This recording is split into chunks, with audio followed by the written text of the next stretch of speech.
Baik, hari ini kita belajar karakter Kristus tentang penyangkalan diri. Suara saya cukup jelas, Pak. Jelas sekali, Pak Yakub. Ya, makasih. Seperti kita tahu bahwa Yesus 100% manusia, tapi dia juga 100% Allah. Berarti dia juga ada Roh Kudus, dia juga ada jiwa, jika ada tubuh, ya, dia juga makan dan minum, dia juga butuh dikasihi, dihargai, dipercayai.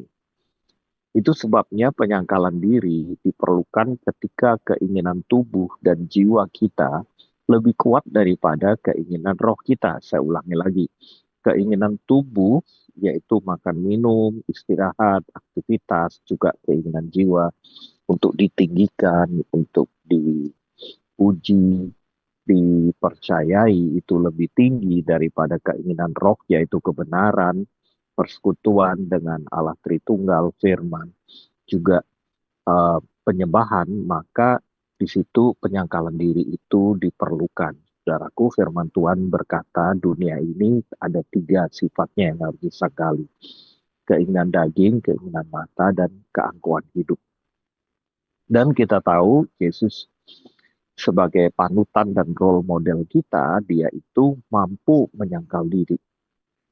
Ya, firman Tuhan dalam Ibrani 4 ayat 15 berkata, Yesus itu imam besar sama seperti kita, dia tahu kelemahan kita, tapi dia tidak berbuat dosa. Nah, kita tahu manfaat penyangkalan diri itu banyak sekali, ya.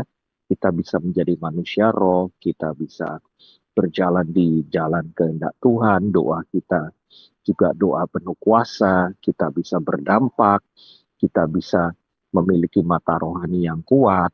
Kalau kita penyangkalan diri itu seperti, ya, puasa itu bagian terkecil dari penyangkalan diri. Ya, puasa itu puasa tubuh, yang bagus itu puasa hati, itu bagian dari penyangkalan diri. Nah, teman-teman, hari ini biarlah Pak Yakob sendiri juga kita semua bersama-sama menetapkan komitmen untuk menjadi manusia roh, menjadi manusia Kristus melalui penyangkalan diri. Ya, mari kita lihat, saudaraku, eh, penyangkalan diri itu eh, seperti apa, ya. Yang pertama di dalam Matius 16 ayat 24, ya, dikatakan setiap orang yang mau mengikut aku, mengikut Kristus, ya harus menyangkal dirinya, memikul salibnya, dan mengikut aku.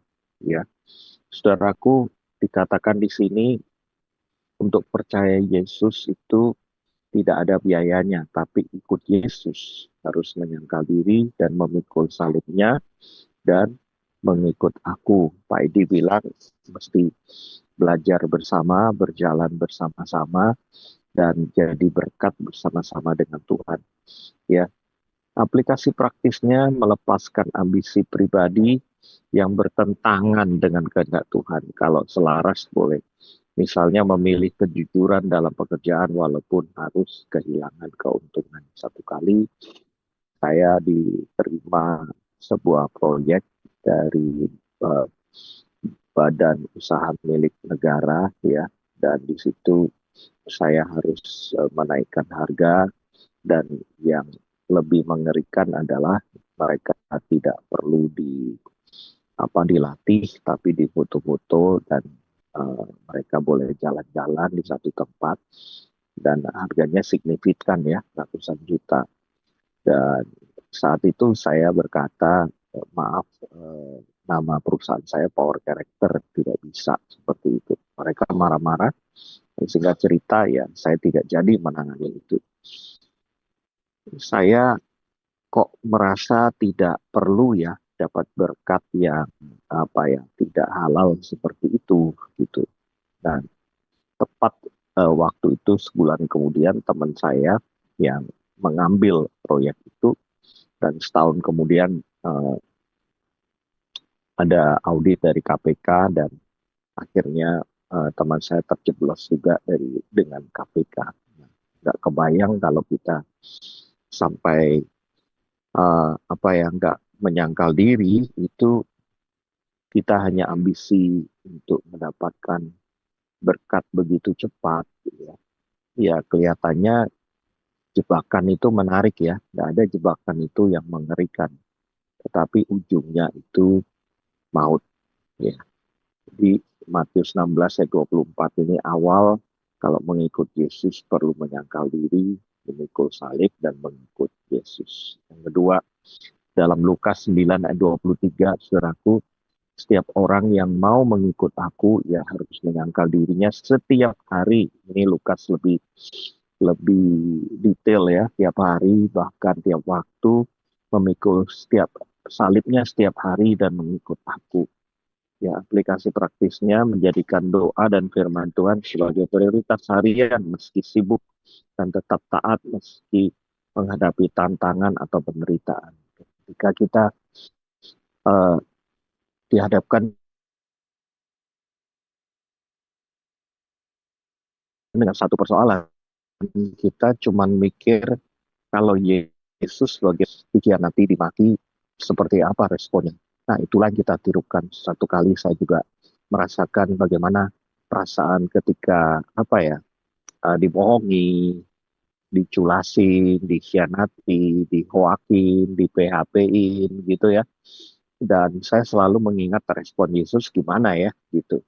Jadi waktu itu saya sangat diberkati dengan mengingat firman Tuhan dan respon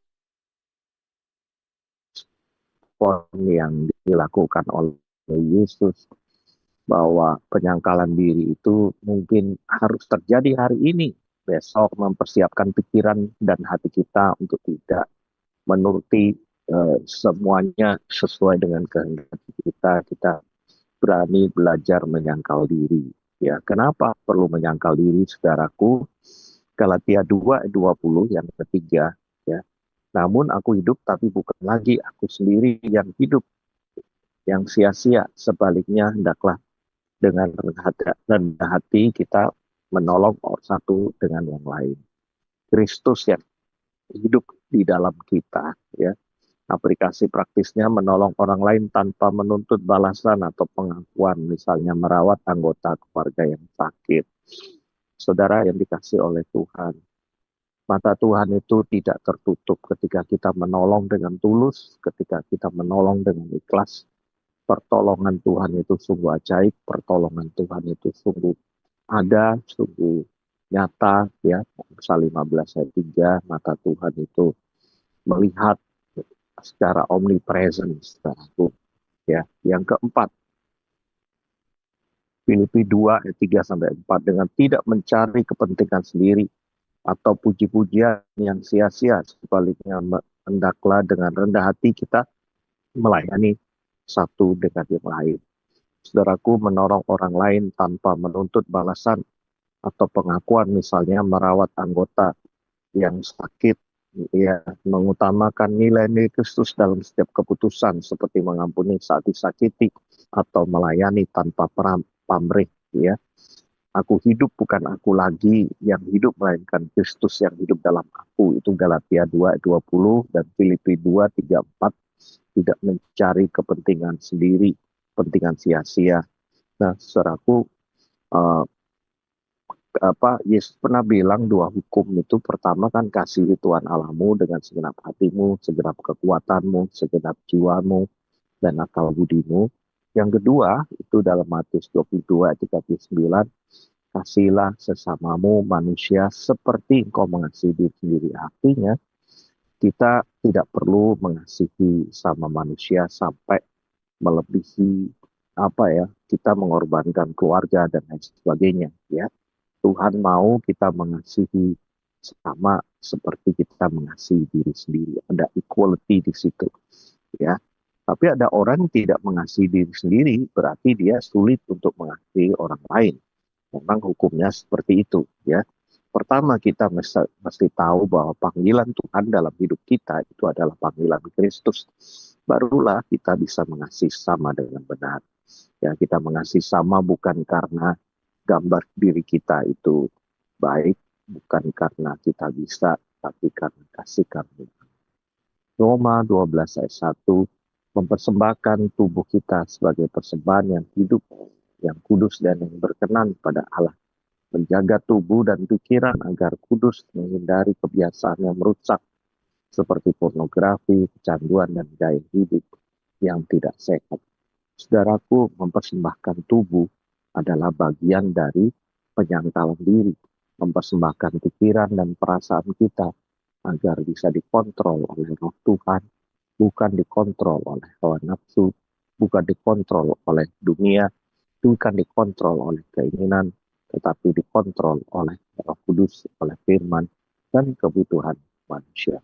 Nah, saudaraku yang keenam, 2 Timotius 2 ayat 3 berkata, ikutlah menderita sebagai seorang prajurit yang baik daripada Kristus Yesus. Saudaraku, bertahan dalam iman walaupun menghadapi penolakan, misalnya tetap setia berdoa di tengah keluarga yang belum percaya, seperti Daniel, Sadrach, Meshach, Abednego, ya, mereka dijebak karena iman mereka.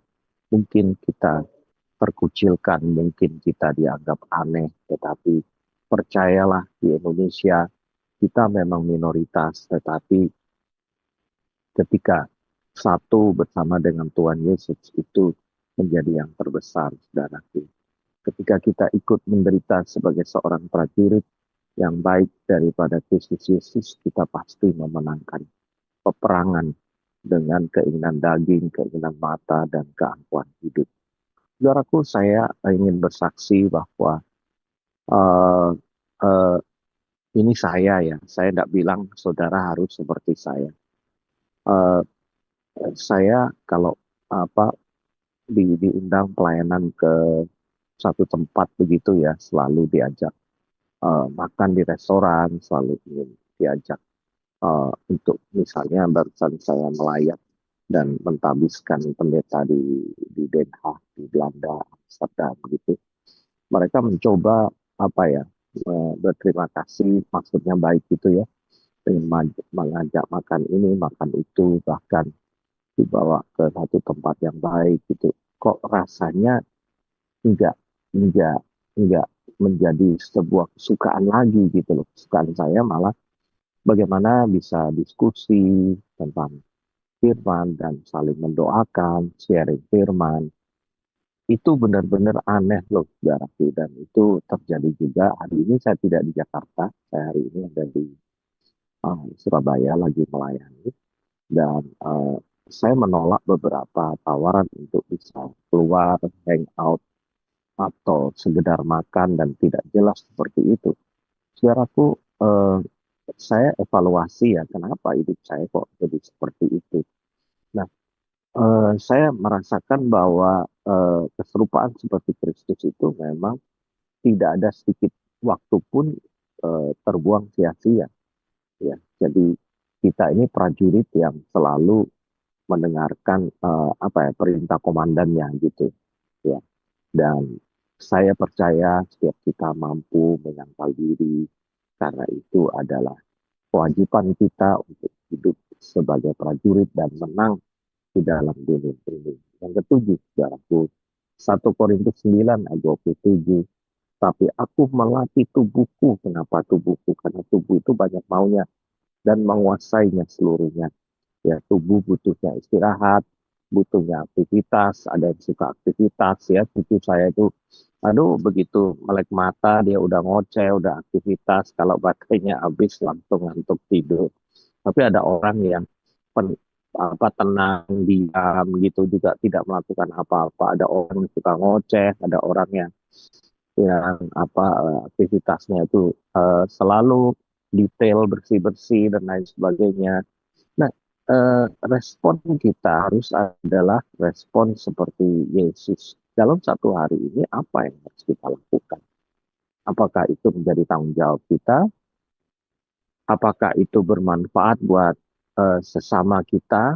Ya, apakah kita dipimpin oleh perasaan kita tidak selalu baik? Apakah kita dipimpin oleh keinginan kita? Ya, melatih kedisiplinan rohani seperti puasa, doa pagi, dan membaca firman. Meskipun tidak selalu merasa bersemangat, saya tulis di situ dalam tanda kutip ya, selalu rasanya sudah bosan seperti biasa gitu. Tapi tetaplah percaya saudaraku bahwa kedisiplinan melatih eh, tubuh kita untuk bangun pagi, berdoa dan berpuasa itu bermanfaat untuk roh kita menjadi kuat ya. 1 Tesalonika 5:23 itu roh harus lebih kuat daripada jiwa dan tubuh, saudaraku. Yang ke-8, Kolose 3 ayat 5, matikanlah dalam dirimu segala sesuatu yang duniawi. Ya, duniawi itu kedagingan, keinginan mata, keangkuhan hidup. Ya, menjauhi dosa, seksual, keserakahan, dan kebiasaan buruk lainnya meskipun terasa nikmat sesaat. Ya, emosional. Emosional itu gampang tersinggung. Emosional itu maunya cepat, emosional itu eh, tidak berpikir panjang, ya, atau perfeksionis, ya, semuanya harus sempurna, atau ambisius, ya, atau ya eh, apa itu kita sebut itu ya ingin dilihat orang dan sebagainya. Mari kita mematikan dalam diri kita segala sesuatu yang sifatnya duniawi dan ya. Yang ke-9 Lukas 14 ayat 27, barang siapa tidak memikul salibnya dan mengikut aku, ia tidak dapat menjadi muridku. Ini keras sekali saudaraku, terpaksa saya kasih ayat ini. Memang murid Kristus itu menyangkal diri ya. Um, saya mau kasih tahu cerita 12 murid, bahkan 3 murid yang ikut Yesus itu diajak berdoa, tidur ya. Waktu ada kasus penangkapan Yesus, ada mereka semua lari gitu, terus juga meletakkan pedangnya ke telinga orang Romawi. Responnya pada salah semua. Ketika Yesus mati, mereka sedih, ya, mereka pada ketika menunggu Roh Kudus itu 40 hari, padahal udah ketemu Yesus ya, mereka juga sempat menjadi eh, pekerjaan semula lagi. Itulah manusia, gambaran kita juga mengikut Yesus itu memang jatuh bangun, ya. Dan Tuhan ngerti kok. Setelah peristiwa penyalipan itu, semua itu karena anugerah, saudaraku. Kita minta anugerah Yesus. Jangan merasa, aduh saya sudah 3 kali, 4 kali, berapa kali gagal. Kalau kita murid, kita selalu bisa bangkit lagi, ya. Firman Tuhan berkata, orang benar itu jatuh sekali, bangkitnya 7 kali. Artinya kita pasti bisa bangkit, ya. Aplikasi praktis dari ayat ini adalah tidak menyembunyikan identitas sebagai orang percaya di lingkungan yang menentang iman. Saudaraku, bukan hanya doa makan, bukan hanya ditanya apakah kamu orang Kristen, tetapi kita menunjukkan sikap dan perbuatan kita. Kebersihan itu bagian daripada disiplin rohani, saudaraku. Ketika kita jadi berkat, ya, antrian yang benar, kita tidak mengikuti aturan juga lampu merah juga ya. Sekarang saya ingatkan ya, polisi jarang tapi tiba-tiba datang surat tilang ya, hati-hati ya. Jadi hidup yang memikul salib mengikut Tuhan itu adalah tanda murid Kristus. Yang 10 Markus 8 ayat 35, barang siapa kehilangan nyawanya karena aku dan karena Injil, ia akan menyelamatkan. Ini dituliskan ketika Yesus belum disalib, saudaraku. Perjanjian baru itu berlaku setelah Yesus disalib, bahwa kita akan mampu karena kasih karunia. Kita tidak perlu memaksakan diri karena Yesus kita harus mati, kehilangan nyawa, ya, atau uh, menderita karena Kristus dengan kekuatan sendiri, nggak bisa ya. Lalu minta kasih karunia Tuhan. Aplikasi praktisnya bersedia berkorban waktu, tenaga, bahkan kenyamanan demi melayani Tuhan dan bersama. Saudaraku, di Koramdio ini ada pelayanan, banyak pelayanan ya, bisa bersama-sama dengan backup room dan pelayanan penjara, menyangkal diri itu bagian daripada menyangkali kenikmatan hidup. Hmm, hmm. Kalau di apa ajaran Buddhis itu eh, ada juga penyangkalan eh, penyangkalan diri. Mereka mirip dengan Kristus karena Mahatma Gandhi itu dia adalah orang yang diduga menerima Kristus, tapi karena waktu itu ditolak oleh orang Inggris, ya dia berkata saya percaya Kristus, tapi saya tidak percaya orang Kristen. Ya, ahimsa itu pelajaran dari penyangkal diri orang orang Buddhis dan itu ahimsa. Ya, jadi benar-benar yang mirip Kristen Katolik itu memang Buddhis dan itu sebabnya kalau ada yang Buddhis kita bisa sharing nilai-nilainya akan mirip gitu ya. Yang ke-11 Roma 8 ayat 13, jika kamu hidup menurut daging kamu akan mati, tapi jika oleh roh kamu mematikan perbuatan-perbuatan tubuhmu. Aplikasi praktisnya minta pimpinan Roh Kudus untuk menolak godaan dosa seperti amarah, iri hati atau keinginan membalas dendam. Dan itu terjadi pada saya juga ketika saya di ghosting, saya di PHP-in, saya di hianati, rasanya sakit luar biasa, saudaraku. Tapi ketika saya sadar bahwa saya nggak bisa hadapi sendiri, saya minta anugerah Tuhan, minta pimpinan Roh Kudus untuk apa ya berespon benar ya, agar saya tidak membalas atau terus berkanjang dalam amarah, saudaraku. Yang ke-12 Yakobus 4 ayat 7, karena itu tunduklah kepada Allah dan lawanlah iblis maka ia akan lari padamu. Aplikasinya menyerahkan kehendak diri pada Tuhan setiap hari dan menolak ajakan kompromi dengan dosa. Saudaraku, cara kita menang terhadap dosa, kita mendangkan hati, berseru kepada Tuhan, dan kita lawan, maka iblis itu lari daripada kita. Nah, saudaraku, saya akan menjelaskan ada 6 tantangan dalam menyangkal diri. Ya, ini seringkali kita hadapi dan nanti dalam breakout room kalau kita mau diskusi dari 6 ini mana yang seringkali kita gagal di titik mana itu. Ini dari pengalaman saya juga. Pertama, keinginan daging yang kuat. Sebab keinginan daging berlawan dengan keinginan roh dalam Galatia 5 ayat 17. Penjelasannya keinginan daging untuk menikmati kesenangan dunia sering bertentangan dengan hidup kudus, nafsu ego dan ambisi pribadi bisa sangat menggoda. Saudaraku, keluarga kami terbiasa hidup dengan air condition ya, dan ketika rumah saya tinggal di Sunter situ, ketika lampu mati ya, biasanya kami ada berkat, ada dana, kami pindah ke hotel. Tapi hari itu eh, kami memutuskan untuk tetap tidak pindah, ya sudah ya bukan jendela dan kami menikmati ya rasa panas itu. Puji Tuhan 1 jam kemudian nyala lagi. Saudaraku, apakah kita bisa delay gratification, yaitu menunda kenikmatan yang menjadi hak kita sebenarnya, ya. Jadi pertama itu keinginan daging yang memang mesti terus-menerus dipatahkan, yang tiap hari merongrong kalau enggak enak ya, ngomel dan lain sebagainya. Ya, peristiwa kecil ya ketika kami pesan makanan terus dia salah order. Dan kalau salah order itu biasanya dia gaji dia yang dipotong, saudaraku. Tapi seringkali yang kami lakukan adalah ya sudah sini gitu.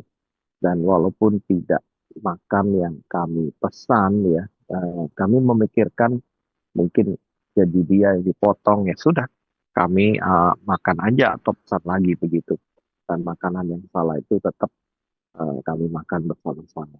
Saudaraku, itu saya tidak berarti saudara harus melakukan seperti itu. Itu contoh-contoh yang supaya kita itu bisa menyangkal keinginan daging yang kuat. Itu yang pertama. Godaan untuk balas dendam, pornografi, konsumsi berlebihan, atau hidup boros. Ya, saya sering menyarankan kalau sering belanja di online, taruh aja di keranjang, jangan dibeli gitu ya, besoknya dihapus gitu ya. Keinginan untuk menikmati kesenangan dunia sering bertentangan dengan hidup kudus, nafsu, ego, dan ambisi pribadi bisa sangat menggoda. Itu yang pertama. Nah, em, saya sering yang pertama ini. Yang kedua, tekanan sosial dan lingkungan, yaitu nggak bisa menyangkal diri. Janganlah kamu menjadi serupa dengan dunia ini, ya. Tetapi persembahkanlah apa, tubuh kita sebagai persembahan yang hidup yang berkenan, maka kita akan tahu kehendak Allah yang baik, berkenan dan sempurna. Dunia menghargai kebebasan pribadi, popularitas dan pencapaian, bukan kerendahan hati dan pengorbanan. Ketika kita merasa tertekan untuk ikut arus gaya hidup korupsi halus atau pamer kesuksesan, nah kita mesti waspada. Dan kita ini memang belajar karakter itu paling sakit ya. Dan saya coba konsisten sampai akhir tahun ini untuk mempelajari karakter Kristus ya. Semoga kita semua, termasuk saya, juga mendapatkan anugerah dari Tuhan.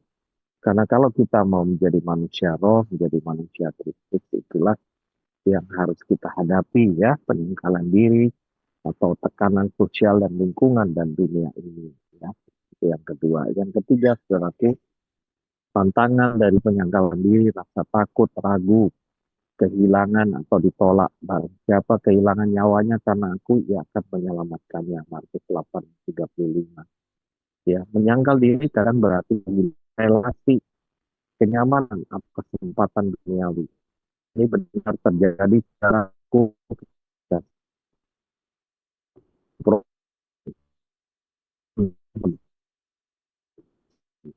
katakan agar saya aku benar dan konsisten gitu. Jadi saya, ketika istri saya sakit beberapa tahun begitu, saya dilakukan pelayanan saudaraku dengan alasan bahwa sebagai pemimpin rumah tangga dia akan bertanggung jawab terhadap apa keluarganya, istrinya. Dan saya mengikuti dengan tenang dan baik dan setelah 1 tahun saya juga belum sembuh, akhirnya boleh pelayanan lagi.